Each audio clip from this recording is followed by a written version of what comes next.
त्वमक्षरं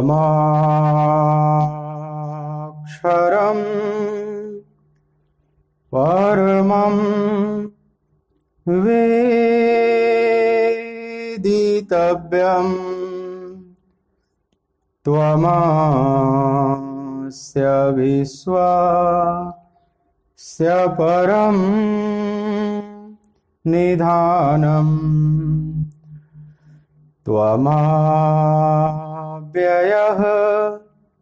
शाश्वत धर्मगुप्ता सनातनस्त्वं पुरुषो मतो मे। वायुर्यमोऽग्निः वरुणः शशाङ्कः प्रजापतिस्त्वं प्रपितामहश्च।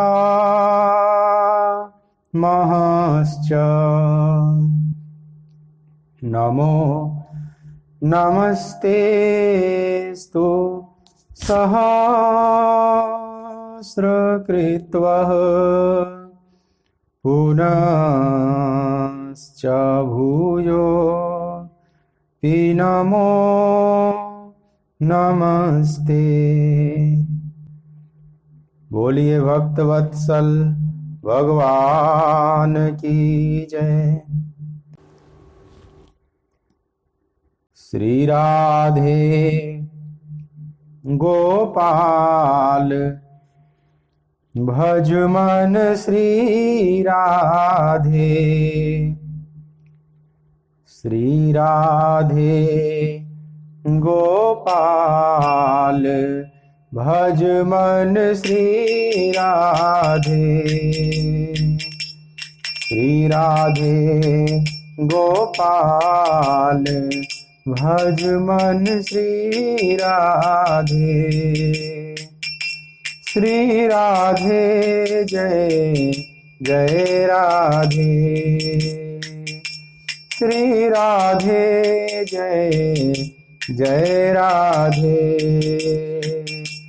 श्री राधे जय जय राधे। श्री राधे जय जय राधे। श्री राधे जय जय राधे। श्री राधे जय जय राधे।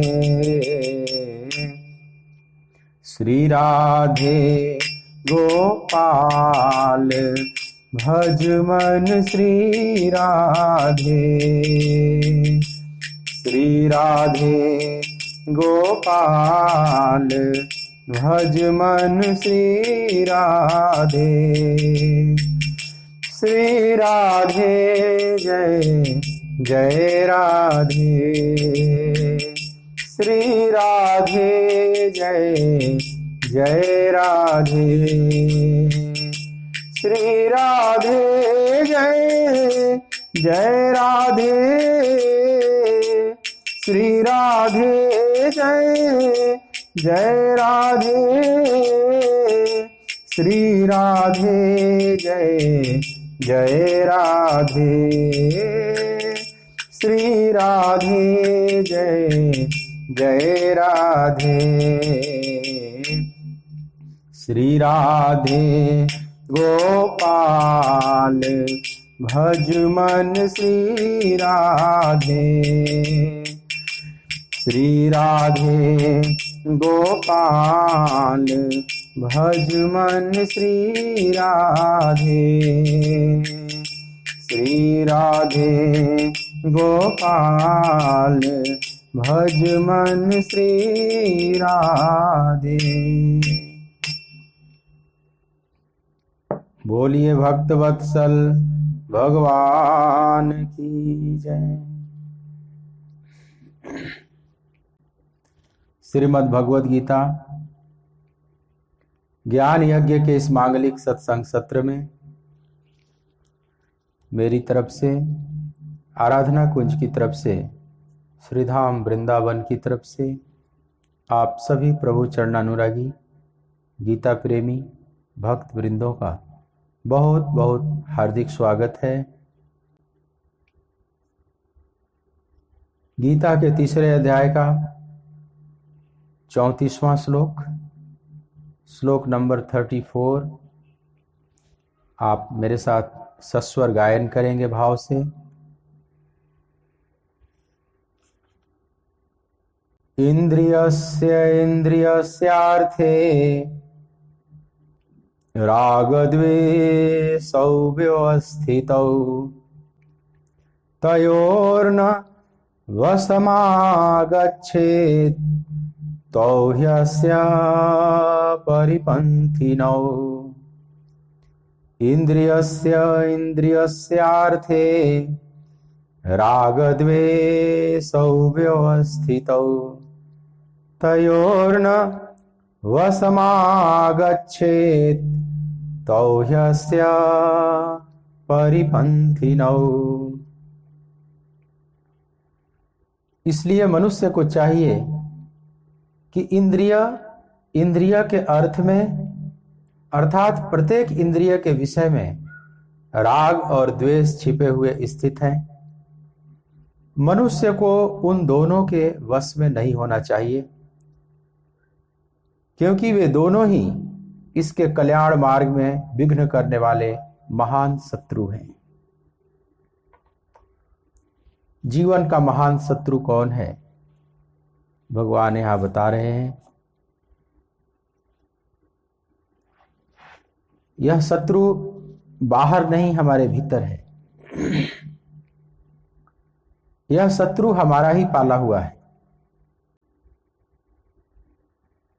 बाहर के शत्रु से लड़ना आसान होता है,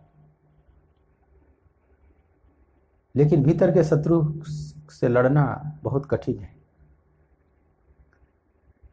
क्योंकि भीतर के शत्रु को पहले पहचानने में ही बड़ी दिक्कत आती है।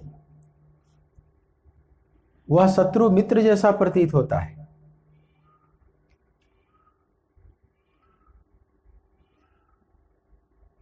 पहले तो वह शत्रु जैसा लगता ही नहीं। यहां सब उल्टा है।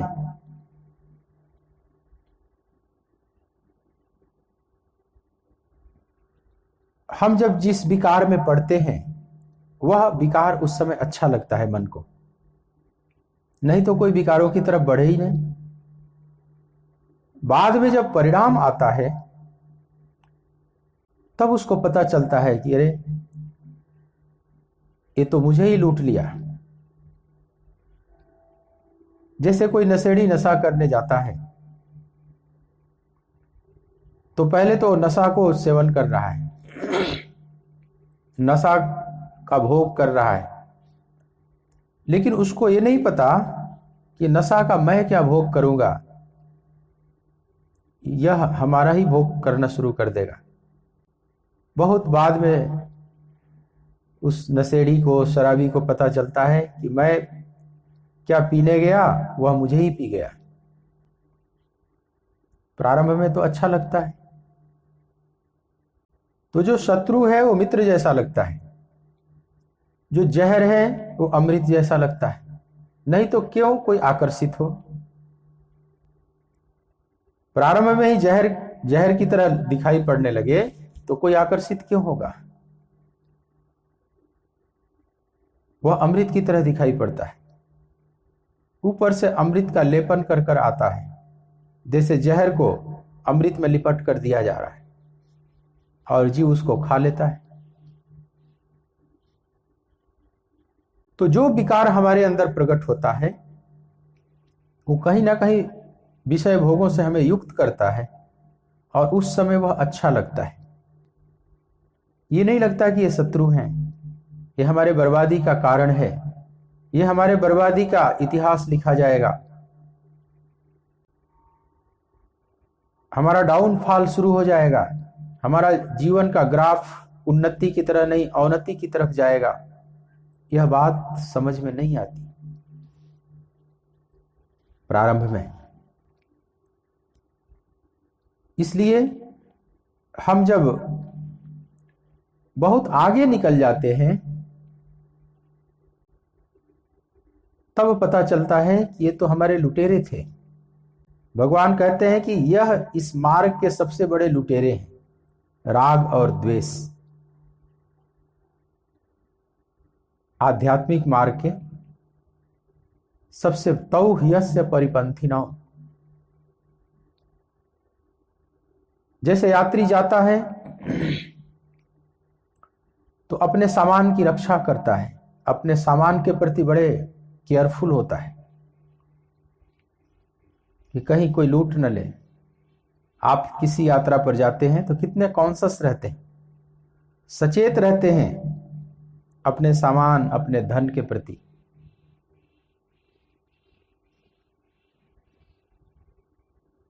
लेकिन भीतर की जब यात्रा करते हैं तो उससे भी ज्यादा सावधानी की जरूरत है।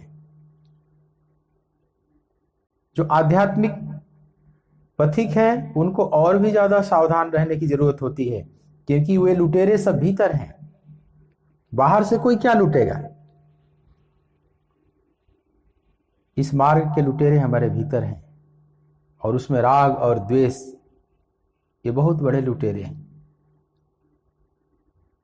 हमेशा सतत जागरण की जरूरत है।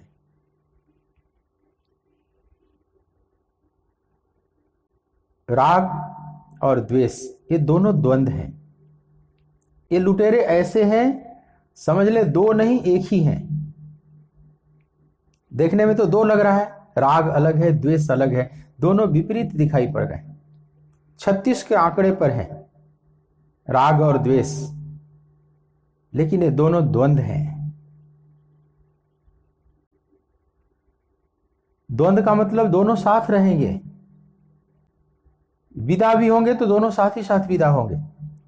तो देखने में बिल्कुल विपरीत लग रहे हैं, लेकिन ये समझ लो सहोदर भाई हैं, ये जुड़वे भाई हैं, वो भी ये ट्विंस हैं, खाली सहोदर नहीं है। सहोदर भाई तो आगे पीछे भी जन्मते हैं ना, कोई 2 साल बाद जन्म लिया, कोई 4 साल, कोई 3 साल का गैप होता है। ये वैसे नहीं, ये ट्विंस हैं, एक ही साथ पैदा हुए हैं।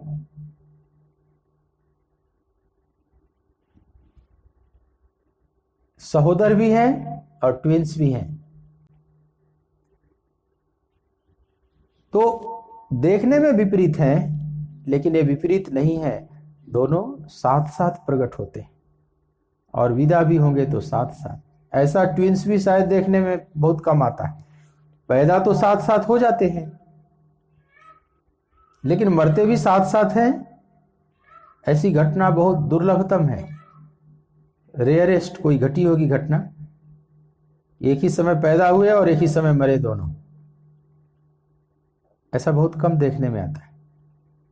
लेकिन ये जो राग द्वेष जिसकी भगवान कहते हैं, इंद्रियस्य इंद्रियस्य आर्थे राग द्वेष व्यवस्थितो, इंद्रियों और इंद्रियों के भोगों में, विषयों में राग और द्वेष व्यवस्थित हैं, छिपे हुए हैं। हालांकि व्यवस्थितों का अर्थ किया छिपे हुए, लेकिन व्यवस्थित हैं, बड़े ढंग से इसमें छुपे हुए हैं। वे बिल्कुल अपना घर बनाकर, अड्डा बनाकर वहां पर स्थित हैं, राग और द्वेष।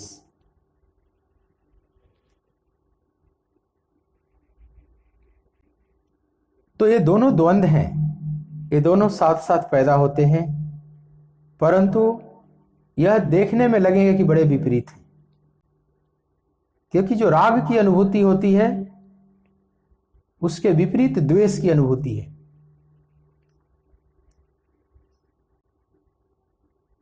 महर्षि पतंजलि कहते हैं सुखानुसई रागः, जब सुख की अनुभूति होती है इंद्रियों और विषयों के संयोग से, जब सुखद अनुभूति होती है हमारे भीतर, तो वहां पर राग उत्पन्न होता है।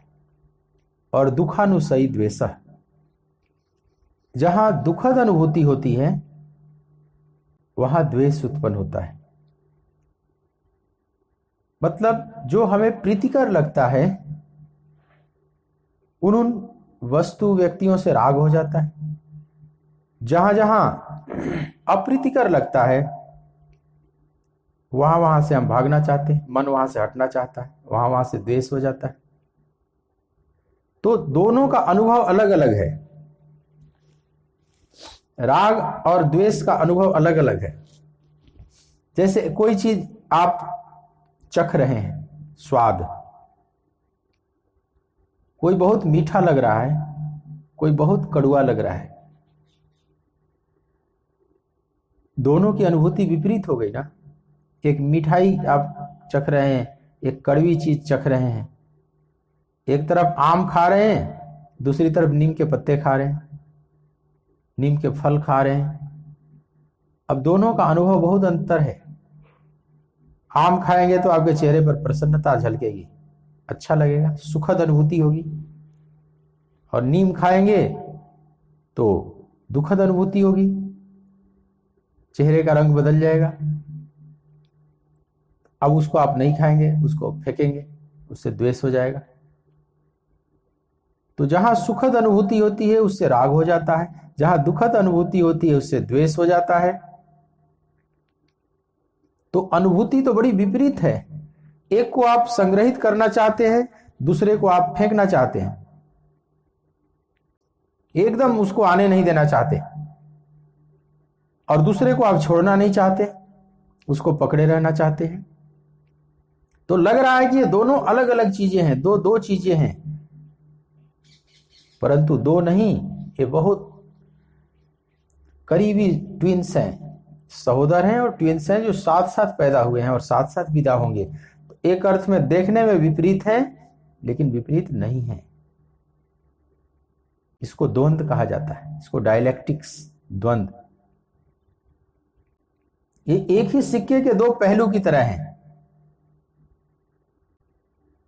जैसे कोई सिक्का है और उसके एक पहलू को आप देख रहे हैं, चित्तपट ऐसे होता है, तो आप एक को स्वीकार कर रहे हैं, दूसरे को इनकार कर रहे हैं। एक तरफ जो छपा हुआ है, मोहर डिजाइन किया हुआ है, उसको आप तो स्वीकार कर रहे हैं, पर दूसरे छोर का जो किया हुआ है उसको आप नहीं स्वीकार कर रहे हैं, इनकार कर रहे हैं। लेकिन इनकार करने से वो नहीं हो जाता। एक पहलू का सिक्का नहीं बन सकता। एक पहलू का सिक्का आप बचाना चाहें, दूसरे को मिटा देना चाहें, तो सिक्का ही मिट जाएगा। फिर सिक्के के अस्तित्व को बचाकर रखना चाहते हैं तो दोनों पहलू स्वीकार करना ही पड़ेगा।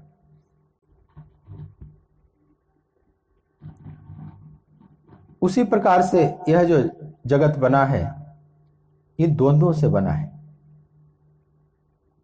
ये द्वंद्व से बना है पूरा जीवन। इसीलिए इसको दुनिया भी कहते हैं, जो दो से बनी है, एक से नहीं बन सकती। यहां राग है तो द्वेष भी है, क्रोध है तो क्षमा है, प्रेम है तो घृणा है, संयोग है तो वियोग है, जन्म है तो मृत्यु है, जलना है तो बुझना है।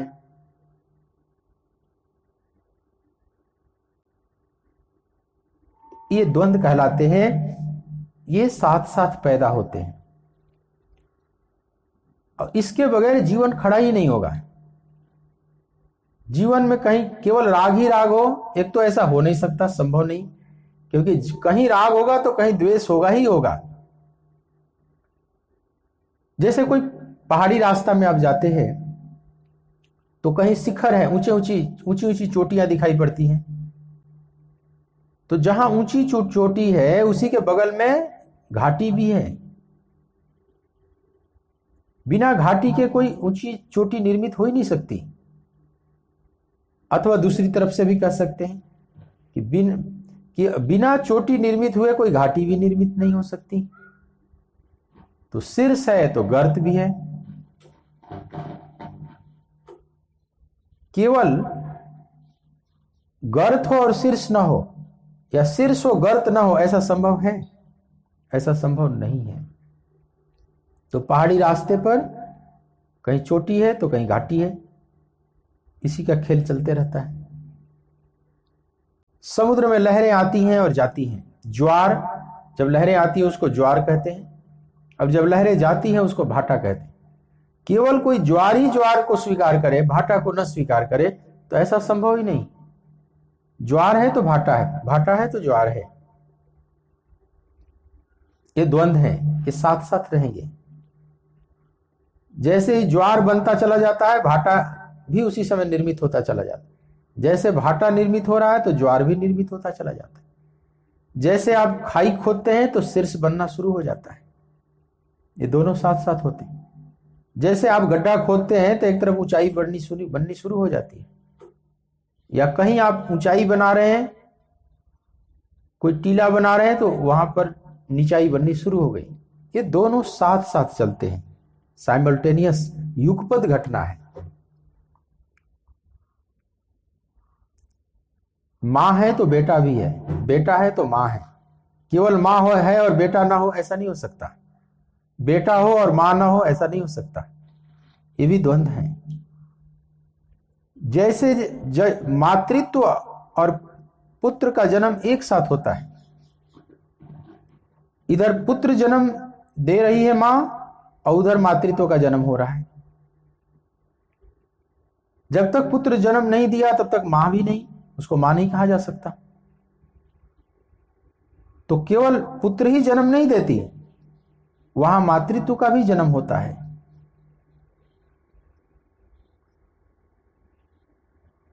मां पुत्र की गरिमा प्रदान कर रही है तो पुत्र मां की गरिमा प्रदान कर रहा है। दोनों एक दूसरे को पोषित कर रहे हैं। कोई ये कहे कि नहीं मैं बिना पुत्र के ही मां बनूंगी, ऐसा संभव नहीं। और कोई कहे बिना मां के ही पुत्र बनूंगा, तो भी संभव नहीं। तो इस तरह से द्वंद्व से यह दुनिया बनी है। और द्वंद्व अगर समाप्त हो जाए तो यह दुनिया समाप्त हो जाए। द्वंद्वातीत केवल परमात्मा है। परमात्मा में कोई द्वंद्व नहीं, परमात्मा का कोई विपरीत नहीं, जिसको शुद्ध चैतन्य परम ब्रह्म कहा जाता है, उसमें कोई द्वंद्व नहीं। वह द्वंद्वों के आघात से नहीं बना है, वह द्वंद्वातीत है। और उस स्थिति को जो प्राप्त कर लेगा वह इन द्वंद्व के थपेड़ों से बाहर निकल जाएगा, सुख दुख के थपेड़ों से बाहर निकल जाएगा।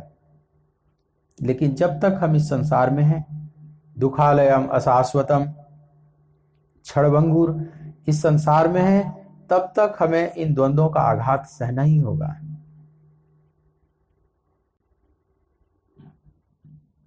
भगवान यह बात इसलिए कह रहे हैं कि इंद्रिय और इंद्रियों के भोगों में राग और द्वेष स्थित हैं, व्यवस्थित हैं, छुपे हुए हैं।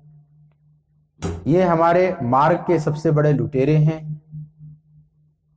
अर्जुन को सावधान कर रहे हैं कि इन लुटेरों को समझो, इन लुटेरों से बचो,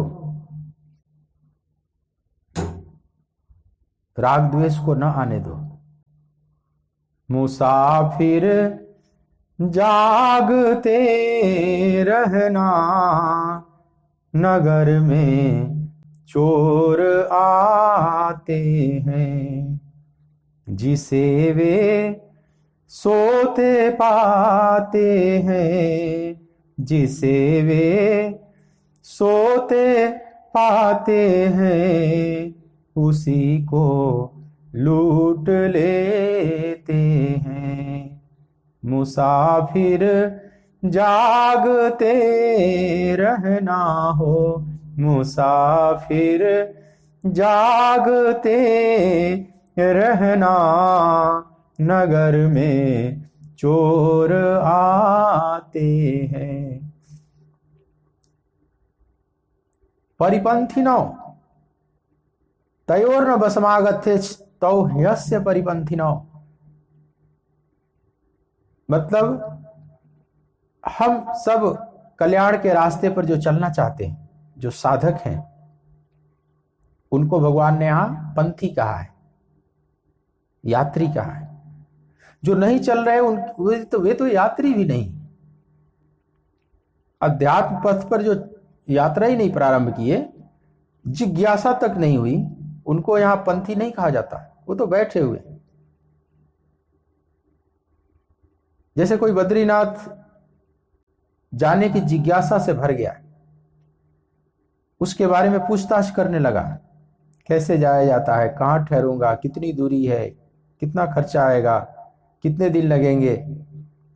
अभी वो यात्रा प्रारंभ नहीं किया, मात्र जिज्ञासा ही शुरू कर दिया, सूचनाएं इकट्ठी करने लगा, बद्रीनाथ का सब इंफॉर्मेशंस लेने लगा, जो वहां गए हैं उनसे पूछने लगा, गूगल पर सर्च करने लगा, उसके पूरे बायोडाटा को निकालने लगा, तो यात्रा प्रारंभ हो गई। जिज्ञासा से भी यात्रा प्रारंभ हो जाती है। वह भी एक पंथी है और फिर तैयारी करके निकल गया यात्रा पर। अब पूरा ही पंथी है, पूरा ही यात्री है। लेकिन जो चल ही नहीं रहा है, चलने की क्या बात, विचार भी नहीं कर रहा है, बद्रीनाथ का कोई ख्याल ही नहीं आ रहा है उसके अंदर, तो वह पंथी नहीं है। भगवान उनकी बात नहीं कर रहे हैं, वे तो बैठे ही हुए हैं, उनका क्या कोई लूट लेगा। खतरा तो उन पर है ना जो यात्री हैं, उन पर खतरा है। जो चढ़ाई चढ़ रहे हैं, बद्रीनाथ जाना है तो बड़ी ऊंची चढ़ाई चढ़नी होगी, तो खतरा उन पर है ना, कहां पांव फिसल जाए, ठंड का सहन करना पड़ेगा, जंगली जानवरों का सामना करना पड़ेगा, अनेक परिस्थितियों का सामना करना पड़ेगा। जो ऊंचाई पर चढ़ रहे हैं, खतरा तो उनको है ना। जो चढ़ाई ही नहीं कर रहे हैं, बैठे ही हुए हैं घर में, उन पर क्या खतरा है। He that is down needs fear no fall। एक कवि ने लिखा है अपनी कविता में कि जो गिरा हुआ है उसको गिरने का भय नहीं, जो नीचे ही है उसको गिरने का क्या भय। He that is down, जो नीचे ही है, needs fear no fall, उसको गिरने का कोई खतरा नहीं। जो चढ़ाई चढ़ रहा है उसको खतरा है ना। गिरते हैं सहसवार ही मैदाने जंग में, जो मैदाने जंग में उतरा ही नहीं, उसको घोड़े से गिरने का भी क्या खतरा है। जो लड़ाई में उतरा हुआ है घोड़े पर बैठकर, वो घोड़े से गिर भी सकता है, तीर भी चुभ सकता है, तलवार भी लग सकते हैं, रक्त के बौछार भी उड़ेंगे।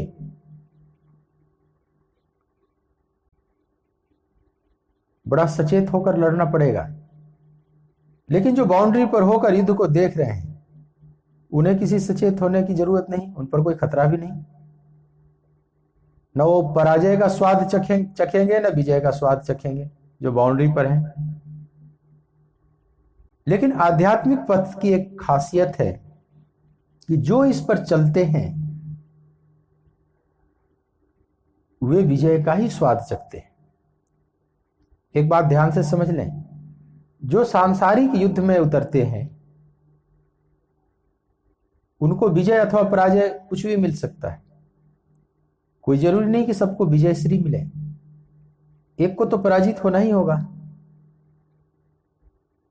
लेकिन जो आध्यात्मिक यात्रा पर चलते हैं वहां पराजय नहीं होती, वहां विजय ही होती है। अब वो विजय श्री कब मिलेगी ये एक अलग बात है। वो विजय श्री इस जन्म में मिलेगी या जन्मांतरों के बाद मिलेगी, पर पराजय नहीं होता। एक बड़ी राहत भरी बात है। नहीं कल्याण कृत कश्चित दुर्गतिम तात गच्छति। आगे अर्जुन पूछेंगे 6ठे अध्याय में, हे केशव, जो इस आध्यात्मिक पथ पर चल पड़े हैं और किसी कारण से नहीं पहुंच पाए, माया से आकर्षित हो गए, माया में ही उलझ गए, अथवा शरीर छूट गया, योग भ्रष्ट हो गए, जिस योग को साधने चले थे वो सब नष्ट भ्रष्ट हो गया, तो उनकी क्या गति होती है। जैसे कोई बादल का टुकड़ा बड़े बादल से मिलकर बरस भी नहीं पाया, अकेले स्वतंत्र यात्रा कर रहा है लेकिन अपने अस्तित्व को भी नहीं बचा पाता, हवा के झोंकों से वो छिन्न भिन्न हो जाता है, कहीं का नहीं रहा। क्या आध्यात्मिक पथ पर चलने वाले जो साधक हैं, जो पंथी हैं, जिसकी बात भगवान कहते हैं पंथिनों, जो यात्री हैं, अपने मंजिल तक नहीं पहुंच पाए, परमात्मा रूपी मंजिल तक नहीं पहुंच पाए, उनकी क्या गति होती है? क्या वे बादल, छोटे बादल के टुकड़े की तरह छिन्न भिन्न हो जाते हैं? न खुदा ही न मिला, न विशाले सनम, न इधर के रहे न उधर के ही हम। कम से कम परमात्मा नहीं मिला तो संसार ही मिल जाता।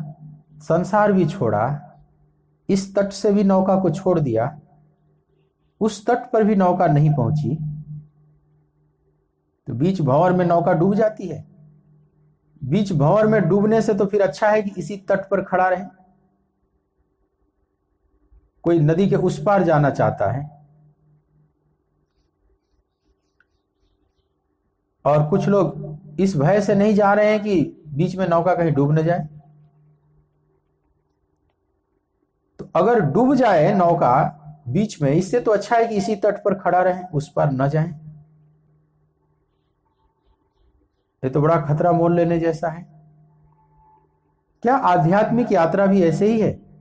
संसार के तट से हम अपनी जीवन साधना की नौका को खोलते हैं, तो क्या परमात्मा के तट पर न पहुंचने से पहले अगर वो शरीर छोड़ देता है, योग भ्रष्ट हो जाता है, तो क्या वो नौका डूब जाती है सदा के लिए, कहीं की भी नहीं रहती? भगवान कहते हैं कि नहीं, ऐसा नहीं है पार्थ। पार्थ नैवेह नामुत्र विनाशस तस्य विद्यते, नहीं कल्याण कृता कश्चित दुर्गतिम तात गच्छति। बहुत प्रेम से अर्जुन को समझा रहे हैं भगवान। इसलिए इस एक ही श्लोक में दो शब्द प्रयोग किए, पार्थ और तात। पार्थ पृथानंदन हो तुम, बड़े प्रेम से जब भरते हैं तो पार्थ संबोधन करते हैं भगवान। और तात मतलब हे प्रिय, हे पार्थ, हे प्रिय, ऐसा नहीं है। उसका न इस श्लोक में नाश होता है न उस श्लोक में नाश होता है। कोई भी लुटेरा पूरी तरह से उसको नहीं लूट सकता, सदा के लिए बर्बाद नहीं कर सकता। नहीं कल्याण कृत कश्चित दुर्गतिम तात गच्छति। हे तात, कल्याण के मार्ग पर जो चल पड़े हैं उनकी दुर्गति नहीं होती, उनकी सदगति ही होती है, उनकी दुर्गति नहीं हो सकती। मतलब यही हुआ ना, इसका मतलब कि इस मंगलमय पथ पर जो चलता है उसका कभी अमंगल नहीं होता।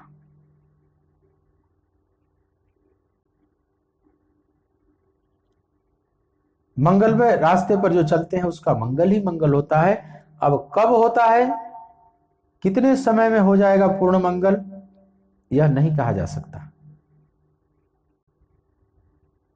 कोई जल्दी पा जाता है, कोई थोड़ा देर से पाता है, लेकिन जो भी इस रास्ते पर चल पड़ा है वो एक दिन पहुंचेगा ही। एक दिन वो विजय श्री को वर्ण करेगा। ये एक बड़ी अच्छी बात है। आप कोई भी धार्मिक कार्य कर रहे हैं, आप सत्संग ही सुन रहे हैं गीता का बैठकर, यह जो सौभाग्य आपको मिला हुआ है, श्रीमद् भगवत गीता का आप सत्संग सुन रहे हैं। हम लोग कथन श्रवण सब कर रहे हैं, विचार विमर्श कर रहे हैं इस भगवत गीता पर। आप कितना समझ रहे हैं, नहीं समझ रहे हैं, अलग अलग है। श्रोता अलग अलग उनकी कैपेसिटी है, अलग अलग क्षमता है, अलग अलग उनकी जागरूकता है, लगन है। उसके अनुसार सभी न्यूनाधिक लाभान्वित होते हैं, सब समान रूप से नहीं होते। अपनी जागरूकता सचेता अवस्था के अनुसार वे लाभान्वित हो, पर आंशिक लाभान्वित तो सभी होते हैं। कुछ भी ना समझ में आ रहा है, अगर आप बैठे भी हैं, आप अपना मोबाइल सेट खोलकर बैठ गए 8 बजे और 1-1.5 घंटे आप केवल समय निकाल रहे हैं इस अर्थ में कि भगवान की बाणी है, इससे हमारा मंगल होगा। न भी समझ में, ऐसा तो नहीं होता कि एकदम से कोई समझता नहीं हो, लेकिन कोई न भी समझता हो या 1% समझ पा रहा हो, 1% पकड़ पा रहा हो, 1% उसके लिए वो मंगलमय हो गया। धीरे धीरे उसकी यात्रा बढ़ती चली जाएगी, आध्यात्मिक ऊंचाई बढ़ती चली जाएगी। उसका श्री गणेश हो गया, वह युद्ध में उतर गया, राम रावण का युद्ध प्रारंभ हो गया। अब रावण ही हारेगा, वो चाहे जब हारे। बीच में ये लगेगा कि कभी रावण जीतता हुआ प्रतीत हो रहा है, बांदरी सेना में हाहाकार मच जाएगा अनेक बार। कभी लक्ष्मण को शक्ति लग जाएगी, कभी राम लक्ष्मण दोनों को नागपास में बांध देगा मेघनाथ, पूरी बांदरी सेना में हाहाकार मच जाएगा, उदासी छा जाएगी, ऐसा लगेगा कि यही जीत हासिल कर ले, हम लोग तो हारे। यह स्थिति बनती है साधक जब साधना की ऊंचाई पर बढ़ता है, तो ये स्थितियां आती हैं बीच बीच में। ऐसा लगता है कि पता नहीं, ये तो बड़ा कठिन लग रहा है। कई बार तो लगता है कि व्यर्थ इस रास्ते पर मैंने कदम रख दिया, इससे तो बढ़िया संसारी लोग हैं। सुखिया सब संसार है, खावे अरु सोवे, दुखिया दास कबीर है, जागे अरु रोवे। कबीर उसी अवस्था में कहते हैं, अपनी साधना की ऊंची अवस्था में यह बात कही है। सारा संसार सुखी दिख रहा है, खा रहा है, सो रहा है, आहार निद्रा भय मैथुन में अपना जीवन व्यतीत कर रहा है। ये मैं कहां से रोग पाल लिया, ये कौन सा उपद्रव मैंने पाल लिया। जागे अरु रोए, उसके विरह में जागना, रुदन करना। इधर संसार भी छूटा, तुम भी नहीं मिले। जो मैं ऐसा जानती, प्रीत करे दुख हो, तो नगर ढिंढोरा पीटती, प्रीत करे जनि कोय।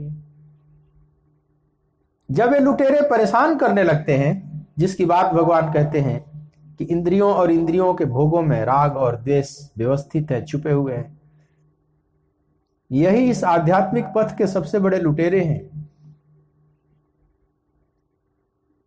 जब ये लुटेरे परेशान करने लगते हैं और साधक उस समय हाहाकार कर उठता है, संसार भी छूटा, परमात्मा भी नहीं मिला, एक क्या हमने रोग पाल लिया।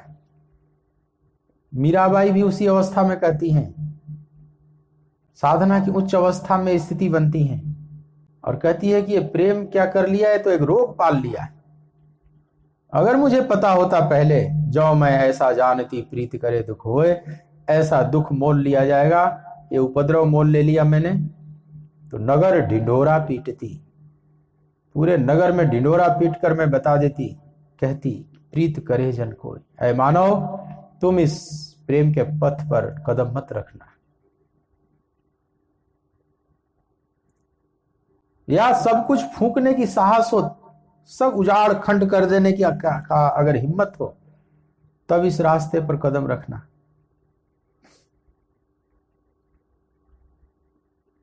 कबीरा खड़ा बाजार में, लिए लुआठी हाथ, जो घर फूंके आपना, तो चले हमारे साथ। कबीर कहते हैं कि बीच चौराहे पर खड़ा हूं मैं, आह्वान कर रहा हूं कि आओ मेरे साथ चलो, और हाथ में लुआठी लिए हुए, जलती हुई लकड़ी, और शर्त है, कौन मेरे साथ चलेगा? तो शर्त है सशर्त, जो घर फूके आपना तो चले हमारे साथ।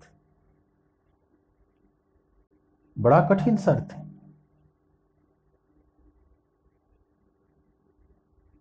लेकिन जब कबीर पहुंच जाते हैं, मीराबाई पहुंच जाती हैं, मंजिल मिल जाता है, तो फिर बड़ा सुकून मिलता है। फिर कहते हैं कि पाने जैसा तो यही है। ऐ मानव, बीच में अनेक विघ्न बाधाएं आएंगी, मार्ग में बड़े बड़े लुटेरे हैं, वे तुझे लुटेंगे, तुम्हारी आध्यात्मिक गठरी को चुरा ले जाना चाहेंगे, ये राग और द्वेष रूपी लुटेरे।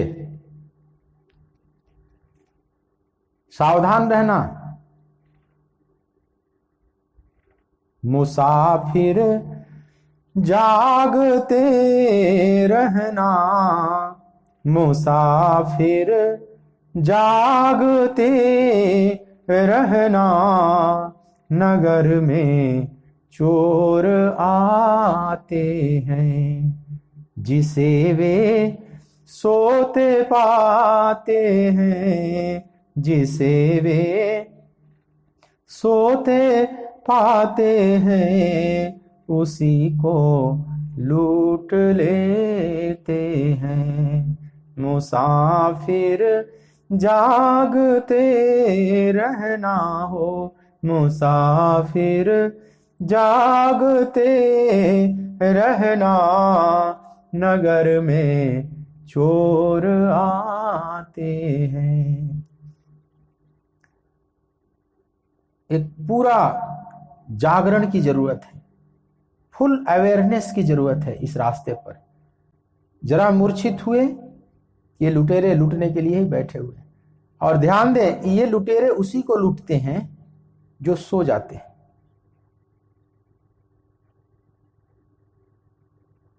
जो आलस्य, अकर्मण्य में, गफलत में समय व्यतीत करने लगते हैं, प्रमाद से घिरे रहते हैं। इन लुटेरों की एक खासियत है, जिसकी बात भगवान कह रहे हैं,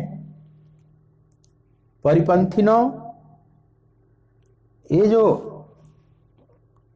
मार्ग के लुटेरे हैं, राग द्वेष, इनकी एक खासियत है कि जो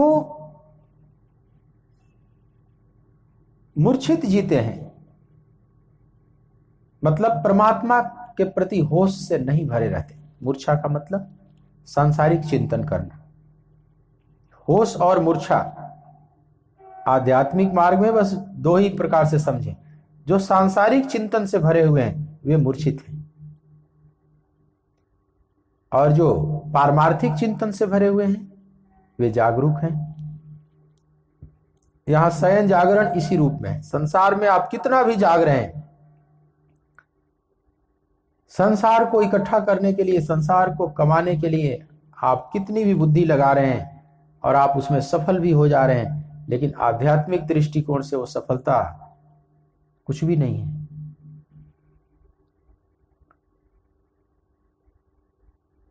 हाँ, उस सांसारिक सफलता का अगर आप सदुपयोग कर लें, कोई मान लो धन कमाया, धन कमाने में कोई बुराई नहीं है, लेकिन धन इसलिए कमा रहा है कि हम धर्म में आगे बढ़े। धर्म कमाने के लिए धन कमा रहा है तो वह जागरूक है।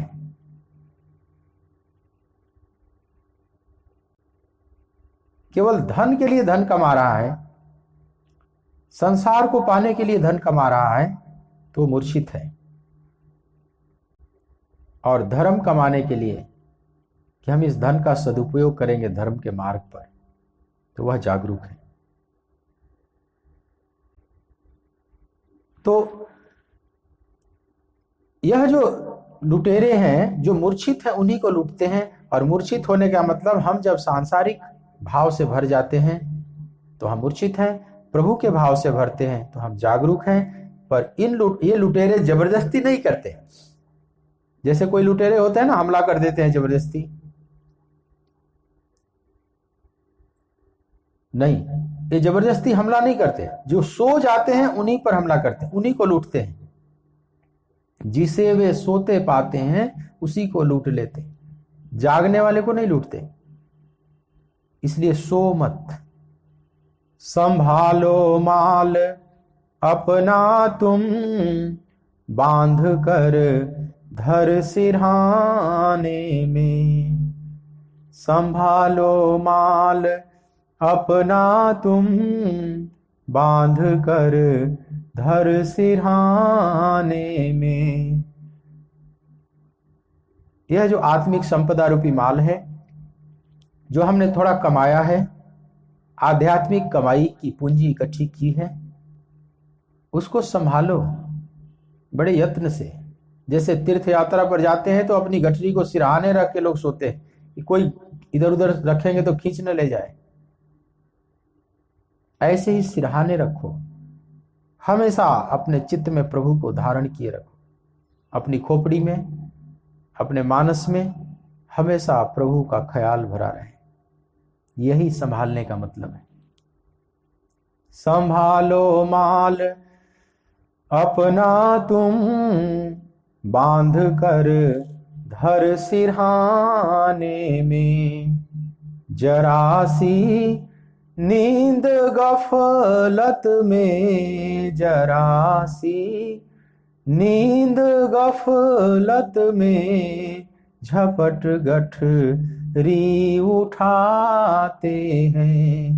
मुसाफिर जागते रहना हो, मुसाफिर जागते रहना। नगर में चोर आते हैं। चोर आते हैं लूटने के लिए, लेकिन इन चोरों की खासियत है कि जिसे वे सोते पाते, जिसे जगते पाते हैं उसको नहीं लूटते। एक अच्छी बात है इन चोरों के साथ, एक अच्छी बात है। नहीं तो कई बार लुटेरे होते हैं, आप जाग रहे हैं तो भी जबरदस्ती आपको किडनैप कर लेंगे, आपको कैप्चर कर लेंगे और लूट लेंगे सामान सब।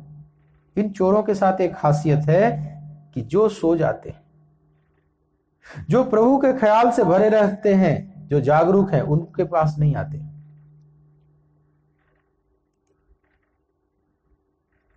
सोने वालों के पास आते हैं। लेकिन एक चीज ध्यान रखें कि जो भी इस रास्ते पर चल रहे हैं, अगर चल पड़े, वे पंथी हैं, तो राग द्वेष रूपी लुटेरे कितना भी प्रयास करें, अवरोध डाल सकते हैं मार्ग में, प्रभु तक पहुंचने में देर कर सकते हैं, समय ज्यादा लगवा सकते हैं। एक जन्म की जगह 10 जन्म भी लग सकता है, लेकिन अंत में साधक मंजिल पर पहुंचेगा ही पहुंचेगा। ये बात एक गांठ बांध कर आप समझ लें। यही एक इसमें सबसे सुंदर बात है। इस कल्याण के मार्ग पर जो चल पड़ता है उसका कहीं अकल्याण नहीं होता है। समय का फासला पड़ेगा, माया आएगी, ये लुटेरे आएंगे, तो हमारी आत्मिक संपदा को नहीं लूट सकते। जो हमने कमाई कर ली अभी तक, उसको लूटने का कोई उपाय नहीं इनके पास। मीराबाई कहती है ना कि पायो जी मैंने राम रतन धन पायो। वह जो रत्न धन पाया, राम रत्न धन, उसको कोई लूट नहीं सकता। उसको खर्च करने से भी वो खर्च नहीं होता। वो पाप पुण्य की कमाई नहीं है कि खर्च करने से। जैसे पुण्य की कमाई आपकी है तो सुख भोग लिए तो पुण्य खत्म हो गया, जितना है उतना खर्च किए। छिड़े पुण्य मर्तलोकम विशंति, पुण्य छीड़ होने के बाद फिर मृत्युलोक में फिर वहीं का वहीं खड़े। पाप भी दुख देकर समाप्त हो जाता है, फिर आप वहीं के वहीं खड़े। लेकिन जो आध्यात्मिक संपदा है वह खर्च नहीं होती, वो शाश्वत की संपदा है। उसको खर्च करके समाप्त नहीं किया। तो मीराबाई कहती है खर्च करने से भी ये खर्च नहीं होता, चोर भी नहीं लूट सकते, और यहां तक कि दिन दिन बढ़त सवायो, और सवाई बढ़ता चला जाता है इस प्रेम के पंथ पर जो चलता है। तो प्रेम में प्रेम के फूल खिलते रहते, जैसे प्रीत के प्रीत सुहाई। जितना ही प्रभु की तरफ प्रेम बढ़ेगा उतना ही और बढ़ता चला जाता है, उसमें शाखाएं फूटती चली जाती, दिन दिन बढ़त सवायो। लेकिन एक अवस्था तो ऐसी आती है, बीच की अवस्था, जहां साधक एकदम घबरा जाता है, ये कौन सी बीमारी हमने पाल लिया है।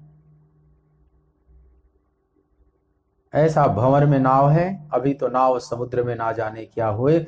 जब बीच में नौका रहती है और बड़े बड़े भंवर उठ रहे हैं, राग द्वेष के भंवर, कैसे बचाएं अपनी नौका को, उस समय एक बार साधक घबराता है। वो सोचता है कि कौन सा ऐसा रोग पाल लिया। वे मैं प्यार तेरे नाल पालिया, डाढ़ा रोग अवलड़ा में लालया। मैंने तुमसे प्रेम क्या कर लिया, ये अजीबो गरीब एक रोग पाल लिया, एक बड़ी कॉम्प्लेक्स जटिल बीमारी मैंने पाल लिया। साधक उस समय उसको ऐसा लगता है, ऐसी बीमारी जिसका इलाज सांसारिक वैद्य कर भी नहीं सकते। मीरा की तब पीर मिटेगी जब वैद्य सांवरिया होए, ये सांसारिक वैद्य उसको दूर भी नहीं कर सकते। तो उसको लगता है कौन सा रोग मैंने पाल लिया। वे मैं प्यार तेरे नाल पालिया, डाढ़ा रोग अवलड़ा में लालया। इस रोग दी दे जा दवा वे, इस रोग की दवा तुम ही दोगे। वैद्य भी तुम ही हो, दवा भी तुम ही हो, क्योंकि रोग भी तुम ही हो और मेरा स्वास्थ्य भी तुम ही हो। वो सब प्रभु ही हैं। ये सांसारिक वैद्य काम नहीं आएगा, उस सांवरिया ही वैद्य बनकर आवे, वही दवा भी बनकर आएगा, वही स्वास्थ्य भी बनकर आएगा, क्योंकि बीमारी भी वही है, मेरा रोग भी वही है। इस रोग दी दे जा दवा वे, इस रोग दी दे जा दवा वे। एक बारी आ जा सांवरे, एक बारी आ जा सांवरे। मिन्ता कर दी मैं तेरियां बतेरियां, मिन्ता कर दी मैं तेरियां बतेरियां। एक बारी आ जा सांवरे, एक बारी आ जा सांवरे। तुम ही वैद्य बनकर आ जा एक बारी, तभी मैं स्वास्थ्य ग्रहण कर पाऊंगी, मेरा स्वास्थ्य भी तुम ही हो। क्योंकि आओगे तो मन की गुफ्तगू करेंगे, जो कहना चाह रहे हैं वो कहेंगे। गल्ला हो नगिया तेरियां ते मेरियां, गल्ला हो नगिया। जैसे अर्जुन आज भगवान से अपनी गुफ्तगू कर रहे हैं, और ये गुफ्तगू कृष्णा अर्जुन संवादे कहां घटित हो रहा है, उस रथ पर, एक ही रथ पर।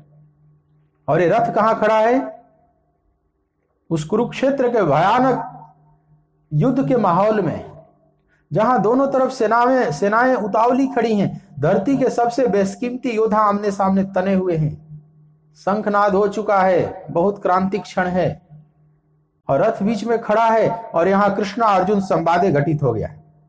ओम तत्सदिति श्रीमद् भगवद गीता उपनिषत्सु ब्रह्म विद्यायाम योग शास्त्रे श्री कृष्णा अर्जुन संवादे। अब कृष्ण और अर्जुन के बीच यही संवाद घटित होने का समय था, यही अवसर बढ़िया था। लेकिन आध्यात्मिक संवाद कब घटित हो जाए, कब शुरू हो जाए, कह नहीं सकते। और दोनों इस तरह से खो गए इस भगवद गीता की वार्ता में कि जैसे युद्ध की बात ही अर्जुन भूल गए। युद्ध संबंधी अब कोई प्रश्न ही नहीं कर रहे, अपनी आध्यात्मिक जिज्ञासाओं को शांत करा रहे हैं। आज सही संवाद घटित हो रहा है। नहीं तो राजमहल में साथ साथ रहते थे, सो जाते थे, खाते थे, घूमते थे, वहां पर संवाद क्यों नहीं घटित हुआ? पर यह आध्यात्मिक संवाद भी एक अलग ही तरह से घटित होता है। लेकिन जब भी घटित हो, कहीं भी घटित हो, किसी भी समय घटित हो, पर जब घटित होता है तो उससे बढ़िया क्षण साधक के लिए और कुछ भी नहीं। तो गल्ला हो नगिया तेरियां ते मेरियां, गल्ला हो नगिया तेरियां ते मेरियां, एक बारी आजा सांवरे, एक बारी आजा सांवरे। मिन्नत कर रहा, एक बार आजा। लेकिन जब तक वो नहीं आया है तब तक कितनी पीड़ा है, बहुत पीड़ा है। दुनिया पागल कह रही है और खुद को भी कई बार समझ जाता है कि मैं गलत रास्ते पर तो स्टेप नहीं उठा दिया, खुद भी अपना इलाज कराने लगता है। दुनिया वाले तो पागल कहने ही लगते हैं। जिन्हा प्रीता तेरे नाल लालियां, वो तां फिर दिया वांगू शुदाइयां। वह पागल की तरह घूम रहा है, पागल की तरह, पागल नहीं हुआ है लेकिन दुनिया वालों की दृष्टि में वो पागल हो गया। लोग कहे मेरा भाई बावरी, तो जिन्हा प्रीता तेरे नाल लालियां, वो तां फिर दिया वांगू शुदाइयां। हुन आके तू प्यास बुझावे, हुन आके तू प्यास बुझावे, एक बारी आजा सांवरे, एक बारी आजा सांवरे। मिन्ता कर दी मैं तेरियां बतेरियां, मिन्ता कर दी मैं तेरियां बतेरियां, एक बारी आजा सांवरे। गल्ला हो नगिया तेरियां ते मेरियां, गल्ला हो नगिया तेरियां ते मेरियां, एक बारी आजा सांवरे, एक बारी आजा सांवरे। यह पुकार साधक की पुकार है, साधक की ऊंची अवस्था की पुकार है, क्योंकि वह अवस्था एक अर्थ में बहुत पीड़ादायी है। वह अवस्था ऐसी है जैसी, समझ लो एक लकड़ी, सुंदर लकड़ी थी, सुंदर फर्नीचर के रूप में, बहुत सुंदर डिजाइन किया गया था, और वो लकड़ी जल गई, लेकिन राख नहीं बनी, श्वेत राख नहीं बनी, कोयला बन गई।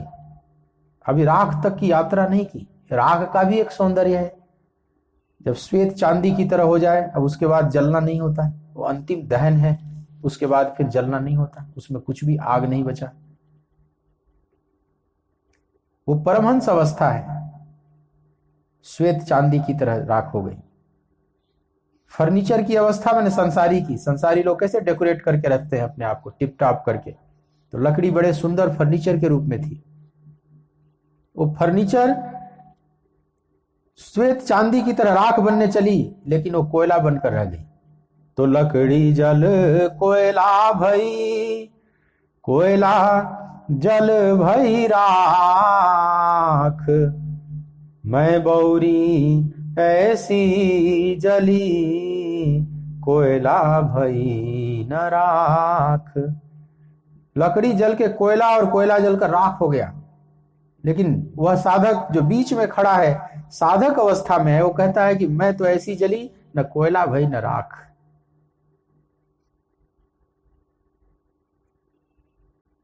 तो यह स्थिति बड़ी पीड़ादायी है। लेकिन स्थिति कितनी भी पीड़ादायी हो, कितने भी लुटेरे राग द्वेष रूपी लूटते रहें रास्ते में, जिसकी बात भगवान कह रहे हैं, हम लोगों को सचेत कर रहे हैं इस 34वें श्लोक में कि इंद्रियस्य इंद्रियस्यार्थे राग द्वेषौ व्यवस्थितौ तयोर्न वशमागच्छेत् तौ ह्यस्य परिपन्थिनौ। इसलिए हे अर्जुन, मनुष्य को चाहिए कि इंद्रिय और इंद्रिय के अर्थ में, अर्थात प्रत्येक इंद्रिय के विषय में राग और द्वेष छिपे हुए स्थित हैं। मनुष्य को उन दोनों के वश में नहीं होना चाहिए, क्योंकि वे दोनों ही इसके कल्याण मार्ग में विघ्न करने वाले महान शत्रु हैं।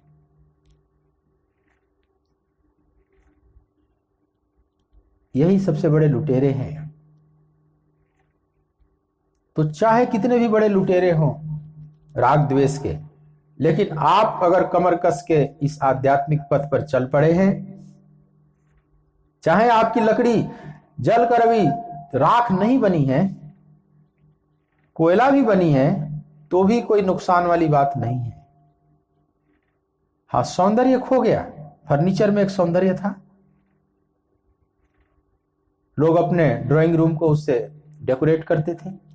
अब वो कोयला बन गई तो कोई डेकोरेट नहीं करेगा उससे। लेकिन एक बात तो है कि फर्नीचर से उस राख तक की यात्रा में कोयला वाले मार्ग से गुजरना ही होगा लकड़ी को। और कोयला बनने में भी कुछ दहन तो हो गया, कुछ ताप तो निकल गया, मतलब कुछ विषयों का ताप तो निकल गया, कुछ दुख तो कम हुआ। लकड़ी के अंदर जो अग्नि भरी पड़ी है, तो कोयला तक पहुंचने में भी कुछ, कोयला बनने के लिए तो कुछ तो जलना ही पड़ेगा, उसकी अग्नि तो निकलेगी ना। लकड़ी में अग्नि छुपी हुई है। अग जग मैं सब रहित विरागी प्रेम ते प्रगट हुई जिमी आगी। जैसे लकड़ी में अग्नि छुपी हुई है, ऐसे कहा जाता है कि परमात्मा भी संसार में छुपा हुआ है, या इसी संसार में दुख भी छुपा हुआ है, दोनों छुपे हुए। तो ताप भी छुपा हुआ है, दुख रूपी ताप भी, त्रय ताप, तीनों ताप जिसको कहते हैं ना, दैहिक दैविक भौतिक तापा। तो इस हमारे शरीर रूपी लकड़ी में तीनों ताप भी छुपे हुए हैं। संसारी में पूरा का पूरा है, सिद्ध में वो ताप खत्म हो गया। लेकिन जो साधक है, साधक का ताप कम होता चला जाता है, घटता चला जाता है। लेकिन उस समय उसको लगता है कि मेरा तो ताप कम हुआ ही नहीं, एक विरह की रोग और हमने पाल लिया, रोग अवलड़ा में ला लिया, एक अजीबोगरीब और रोग पाल लिया, उसको ऐसा लगता है। लेकिन ऐसा है नहीं, उस रोग में वह निरोग होता चला जा रहा है, कम तो होता है।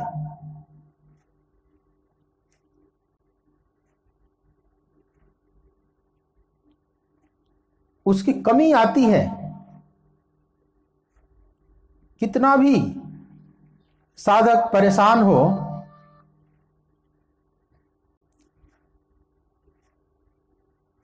कितना भी हो कष्ट में हो साधक अवस्था में, लेकिन उसके कष्ट कम होते हैं, संसारी जैसा नहीं है। ऐसा नहीं है कि न खुदा ही मिला न विशाले सनम, न इधर के रहे न उधर के, ऐसा नहीं है। न ही कल्याण कृतक कश्चित दुर्गतिम तात गच्छति। कल्याण के मार्ग पर जो चलता है उसकी दुर्गति नहीं होती। इस बात को ध्यान रखिएगा। इसलिए साधना हर व्यक्ति को करनी चाहिए, चाहे थोड़ा करे चाहे ज्यादा करे, लेकिन ये है कि जितना करेगा वो सुरक्षित होता चला जा रहा है, उसको घबराने की जरूरत नहीं है। एक संत वृद्ध हो चले थे, 80 साल के हो गए, और रात में भजन कर रहे थे और अचानक बड़ी भारी अश्रुपात होने लगा और भगवान के प्रति थोड़े शिकायत से भर गए कि प्रभु, बचपन का मैं साधु हूं, मैंने संसार भी नहीं देखा, कुछ भी नहीं किया। जब मैं 20 साल का था तभी से तुम्हारे भजन में लग गया, मैं साधु बन गया। आज मैं 80 साल का हो गया, 60 साल तक साधना की तुम्हारी, तुमने दर्शन नहीं दिया। जो मैं पाना चाहता था वो पाया नहीं। चलो मैंने इतना भजन नहीं किया कि तुम दर्शन दो, लेकिन मेरे जीवन से थोड़े दुख तो कम होते। दुख भी कम नहीं हुआ।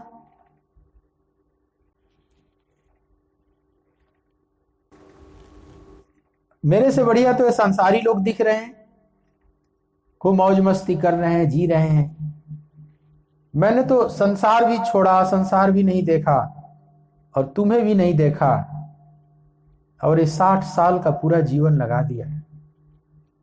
प्रभु, इस बात को सोच सोच कर मुझे बहुत दुख हो रहा है। कम से कम दर्शन नहीं दिया तो कुछ दुख ही कम कर देता। ऐसा लग रहा है मेरे जैसा दुखी कोई भी नहीं है। न संसार देख पाया, न तुम्हें देख पाया, न इधर का रहा न उधर के ही हम। थोड़ा दुख भी कम कर देते तो भी जानता कि तुम करुणावान हो।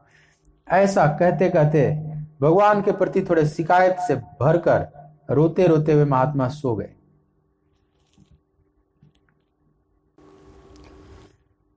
जब सो गए तो एक स्वप्न आया, जैसे कोई तेज आवाज आ रही है कि नगर में जो भी रह रहे हैं सब, नगर के बीच में जो यहाँ का टाउन हॉल है, जो केंद्रीय कक्ष है, वहां पर सब लोग अपनी अपनी दुखों की गठरी को बांध बांध कर वहां पहुंचो।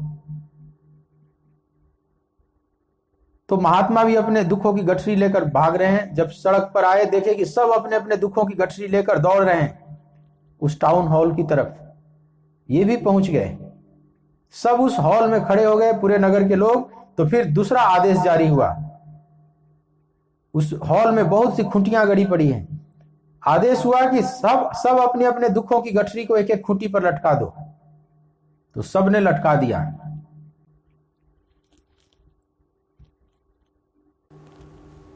सब अपनी अपनी गठरी को खूंटियों पर लटका दिए।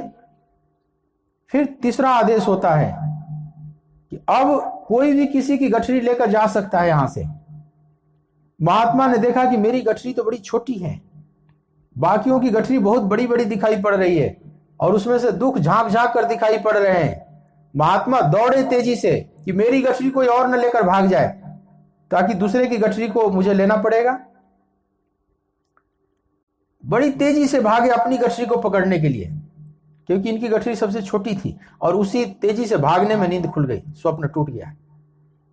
समझ गए भगवान क्या कहना चाह रहे थे। तू समझता है कि भजन करने से तुझे कुछ नहीं मिला है।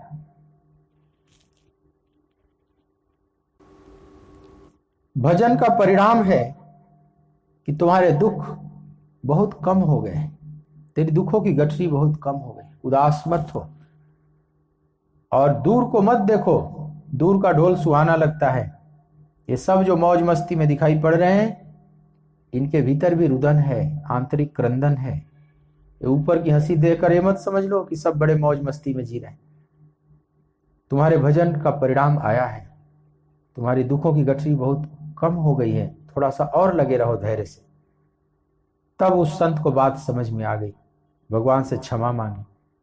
जो भी साधना करता है साधक को व्यर्थ नहीं जाता है। ये लुटेरे उस आत्मिक संपदा को नहीं लूट सकते। ये राग द्वेष रूपे परिपंथीन लुटेरे। गोपाल भज मन श्री राधे, श्री राधे गोपाल भज मन श्री राधे। श्री राधे जय जय राधे, श्री राधे जय जय राधे। श्री राधे गोपाल भज मन श्री राधे, श्री राधे गोपाल भज मन श्री राधे। श्री राधे जय जय राधे, श्री राधे जय जय राधे, श्री राधे जय जय राधे, श्री राधे जय जय राधे, श्री राधे जय जय राधे, श्री राधे जय जय राधे। श्री राधे गोपाल भज मन श्री राधे, श्री राधे गोपाल भज मन श्री राधे। बोलिए भक्त वत्सल भगवान की जय, सच्चिदानंद भगवान की जय। ओम नमः पार्वती पतये, हर हर महादेव। जय श्री कृष्ण। आज